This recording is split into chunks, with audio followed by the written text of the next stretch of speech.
বুবলা এবার বর্ষাকে ডিভোর্স দিয়ে দিলে নতুন এবার বর্ষাকে পুলিশের হাতে তুলে দিল। হ্যাঁ বন্ধুরা, এমনটা হতে চলেছে আজকের পর্বে। বিস্তারিত জানতে ভিডিওটিতে লাইক দিয়ে চ্যানেলটিকে সাবস্ক্রাইব করে পুরো ভিডিওটি তোমরা দেখতে থাকো। গল্পের শুরুতে আমরা দেখতে পারবো বুবলাই বলতে লাগলো, নতুন কাকু যদি এই বাড়িতে থাকে আমি কিছুতেই এই বাড়িতে থাকতে পারবো না, আমি কিন্তু স্পষ্ট জানিয়ে দিলাম।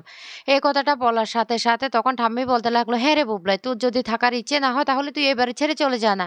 এই বাড়িতে কেন থাকছিস? এই বাড়িতে থাকার কোনো দরকার নেই। তখন বুবলাই বলতে লাগলো, হ্যাঁ, আমি এ বাড়িতে থাকবো না। আমি এ বাড়িতে থেকে সবকিছু দেখে আমি কিছুতে সহ্য করতে পারবো না। আমার না সেটা আরো অসহ্য যন্ত্রণা মনে হবে। তখনই কমলিনী বলতে লাগলো, দাঁড়া বুবলা, তুই একটা কথার উত্তর দে।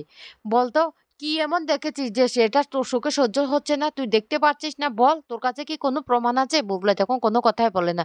নতুন তখন বলতে লাগলো, বুবলাই শুন, এই বাড়িতে কি থাকবো না সেটা কিন্তু তোর উপর কিছুতে ডিসাইড করে না। তুই কি অ্যাপ্রুভাল দিবি তারপর আমি এ বাড়িতে থাকবো? শুন, বাড়িটা আইনত কিন্তু এখনো আমার, সেটা তুই বেশ ভালো করে জানিস। তাই আমার বাড়িতে আমি কি থাকবো না সেটা কিন্তু তুই সিদ্ধান্ত নেওয়ার কেউ না। বর্ষা তখন বলতে লাগলো, দেখতে পেয়েছো রুদ্র, তুমি এখনো এখানে দাঁড়িয়ে আছো?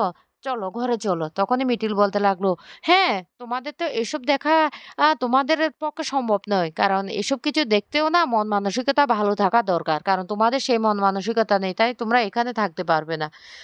তখন নতুন বলতে লাগলো, শুন, ওরা যে সিদ্ধান্তটা নিয়েছে সেটা কিন্তু একবারের জন্য আমাকে বা কমলিনীকে কেউ জিজ্ঞেস করেনি। আমাদের মতামতটা কি? আমরা কি এই সিদ্ধান্তে রাজি সেটা ওরা আমাদের থেকে জানার একবারের জন্য ইচ্ছে করেনি।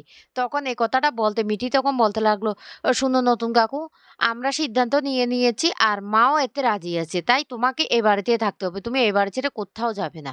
তখনই কমলিনীর শাশুড়ি বলতে লাগলো, হ্যাঁ রে নতুন, তুই এ বাড়িতে থেকে যা। তুই কোথাও যাস না। আমি বলছি তুই এ বাড়িতে থাক।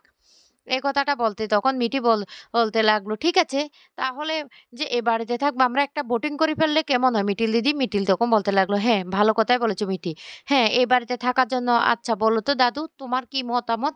তখনই ১ম এ কমলিনীর দাদা বলতে লাগলো, আমার না আ এ কম তোদের পক্ষেই মত। আমার কোনো আপত্তি নেই। এদিকে কমলিনীর কাকাবাবু তখন বলতে লাগলো, স্বতন্ত্র না এবার যে সিদ্ধান্তটা নিয়েছে এটা কিন্তু একদম ঠিক সিদ্ধান্ত নিয়েছে। তাই আমিও একমত। এদিকে কমলিনীর মা তখন বলতে লাগলো, বাবা!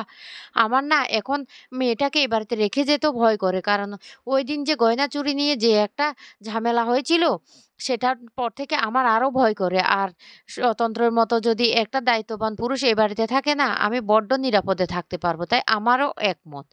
এই কথাটা বলতে তখন বর্ষা বলতে লাগলো, হ্যাঁ, সবার মতামত তো নিলে, যারা তোমার পক্ষে, কিন্তু মামির মতটা তো একবারও নিলে না। মিঠিল তখন বলতে লাগলো, সেটা নেওয়ার আমরা প্রয়োজন মনে করিনি, তাই মামির মতামত আমরা নিইনি। মামি কি বলবে সেটা আমি বেশ ভালো করে জানি। তখনই রেশমি বলতে লাগলো, কেন? আমি যে এর বিরোধিতা করব সেটা তোমরা আগে থেকে জানতে, সেইজন্য আমাকে একবারের জন্য জিজ্ঞাসা করলে না? ও বুঝতে পেরেছি। বর্ষা তখন বলতে লাগলো, মামি দেখতে পাচ্ছ না বয়ফ্রেন্ড নিয়ে এই বাড়িতে থাকবে, তার উপর ছেলেকেও এই বাড়ি থেকে বের হয়ে চলে যেতে বলছে। দেখো বয়ফ্রেন্ডের জন্য ছেলেকে না ত্যাগ করছি। এই কথাটা বলতে কমলিনী তখন রেগে যায়। রেগে গিয়ে বলতে লাগলো, শুনো বর্ষা, তোমার সাথে না কথা বলতে আমার রুচিতে বাধে। তোমার মুখের ভাষা কি? এটা হলো শিক্ষার অভাব। তুমি বয়ফ্রেন্ড কেন বলছো? বলো বন্ধু, বন্ধুর পাশে একজন বন্ধু থাকছি। এই কথাটা বলো। আর বন্ধু মানেই যে একজনকে একজন এর কাছাকাছি আসতে হবে সেটা কোনো কথা নয়। সেটা বেশ ভালো করে তুমিও জানো, সেটা আমিও জানি। তখন এই কথাটা বলতে রেশমি বলতে লাগলো, তাহলে এখন বুড়ি তুমিও কি সিদ্ধান্ত নিয়ে নিয়েছো? কমলিনী তখন বলতে লাগলো, হ্যাঁ, নতুন ঠাকুরপো যদি এই বাড়িতে না থাকি, যেখানে যাবে আমি সেখানেই চলে যাব। আমি সবাইকে এই কথাটা বলে দিচ্ছি। কারণ আমার ছেলে অকৃতজ্ঞ। আমি ওর মা হয়ে অকৃতজ্ঞ হতে পারবো না। এই নতুন ঠাকুরপোই একদিন আমার শাশুড়িকে তার ছেলের অভাবটা পূর্ণ করে দিয়েছে। আমার ছেলে মেয়েদেরকে তার বাবার অভাবটা পূর্ণ করে দিয়েছে। এমনকি আমাদের বিপদে আপদে সবসময় আমাদের পাশে থেকেছে। আমার ছেলেটা সবকিছু ভুলে গিয়েছে। একসময় আমার ছেলেটাও নতুন কাকু বলে কিন্তু ও অনেক পাগল ছিল। কিন্তু এখন ছেলেটা সবকিছু ভুলে গিয়েছে। তাই বলে আমি ওই মানুষটার পাশ ছেড়ে দেব সেটা তো হতে পারে না। ওই মানুষটা সারা জীবন আমাদের পাশে ছিল। আর আজকে ওই মানুষটার পাশে আমি দাঁড়াবো। তাতে যাই কিছু হয়ে যাক না কেন। তাই আমি বলছি, হ্যাঁ, সামনে বাবিন বিয়ে করবে। বাবিন আর মিটিল যেন সুখে থাকে আমি সেটাই চাই। তাই আমি ওই মানুষটা যেখানে যাবে আমি সেখানেই চলে যাব। আর মিটিল তো ছোট, মিটিলের তো এখনো বয়স হয়নি। মিটিল চাইলে আমাদের সাথে থাকতে পারে। মিটি তো তখন বলতে লাগলো, মা তোমরা কেন যাবে? নতুন কাকু এই বাড়িতেই থাকবে। কমলিনীর শাশুড়ি তখন বলতে লাগলো, "এই নতুন, আমি তোকে বলছি তো, দরকার পড়লে বর্ষা, বুবলাই এ বাড়ি ছেড়ে চলে যাবে। তারপরও তুই এই বাড়িতে থাক বাবা। তুই কি এখনো মাসিমার উপর অভিমান করে আছিস?" নতুন তখন বলতে লাগলো, "না মাসিমা, আমি কেন তোমার উপর অভিমান করে থাকবো? আমি তোমার উপর একটু অভিমান করে নেই।" বাবিন তখন বলতে লাগলো, "নতুন কাকু, তোমাকে আর ওই বাড়িতে যেতে হবে না। আমরা গিয়ে তোমার ব্যাগপত্র সবকিছু নিয়ে আসছি।" তখনই নতুন বলতে লাগলো, "আরে আমার অনেক দরকারি কাগজপত্র অনেক কিছু তো আছে।"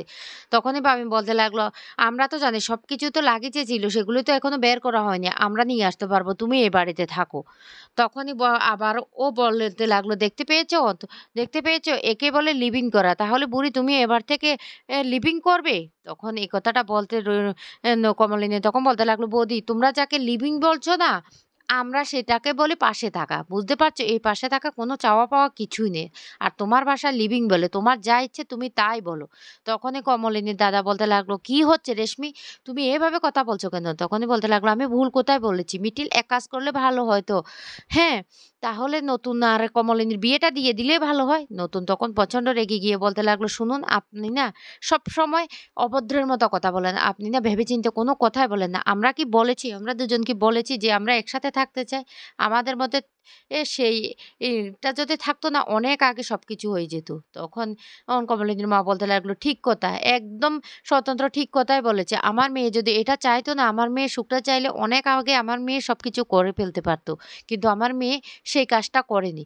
তাই তো এইভাবে বৌমা ওকে অপমান করতে পারো না।" বর্ষা তখন বলতে লাগলো, "মামি, এখন আমরা যদি কিছু বলি না, সেটাই অনেক খারাপ হয়ে যাবে।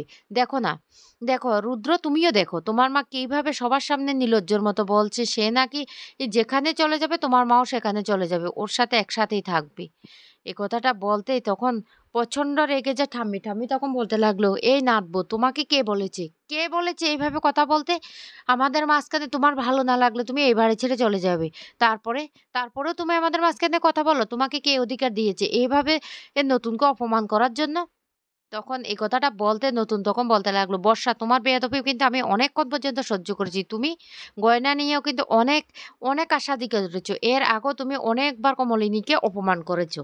কিন্তু আমি কোনো কথাই বলিনি। এটা আমার বাড়ি। আমি যদি এখন কোর্টের অর্ডার আনি, এখনই তোমাদেরকে এই বাড়ি থেকে বের করে দিতে পারি। বুঝতে পারছো?" তখনই বর্ষা বলতে লাগলো, "ও তাই? সেইজন্য সেইজন্য আপনারা এভাবে আমাদের সাথে ব্যবহার করছেন?" তখন বলতে লাগলো, "এটা তোমাদের প্রাপ্য। তোমরা যেভাবে কথাবার্তা বলছো না, সেটাই করা উচিত।" তখনই মলিনীর শাশুড়ি বলতে লাগলো, "হ্যাঁ, ওকে পুলিশে দেওয়া দরকার। পুলিশের হাতে তুলে দাও নতুন।" নতুন তখন বলতে লাগলো, "হ্যাঁ, ওরা যেভাবে একের পর এক অপরাধ করেছে, চন্দ্রের সাথে ও হাত মিলিয়েছিল। তাই চন্দ্র আর সোহিনীকে পুলিশে দিয়েছে। ওকে কি আমরা ছেড়ে দেব না? ওকে আমরা ছাড়বো না। ওকে আমরা পুলিশে দিয়ে দেব।" বুবলাই তখন বলতে লাগলো, "কি দরকার ছিল বর্ষা? কি দরকার ছিল তোমার মাঝখানে এতগুলো কথা বলার?" তখনই বলতে লাগলো, "না, আমার তো কথা বলার রাইট আছে। আমি এ বাড়ির বউ। এত বড় অন্যায় আমি হতে দিতে পারব না।" তখনই বুবলাই রেগে যায়। রেগে গিয়ে বলতে লাগলো, "কেন? তুমিও তো অনেক অন্যায় করেছ। তুমি একের পর কতগুলি অন্যায় করেছ। তোমার তো সমস্ত অন্যায় আমরা ক্ষমা করে দিয়েছি। শুনো, তুমি যদি আরেকটা বার বাড়াবাড়ি করো না, আমি কিন্তু এবার তোমাকে ডিভোর্স দিয়ে দেব।" তখনই নতুন বলতে লাগলো, "পুলিশকে খবর দাও। পুলিশের হাতে তুলে দেব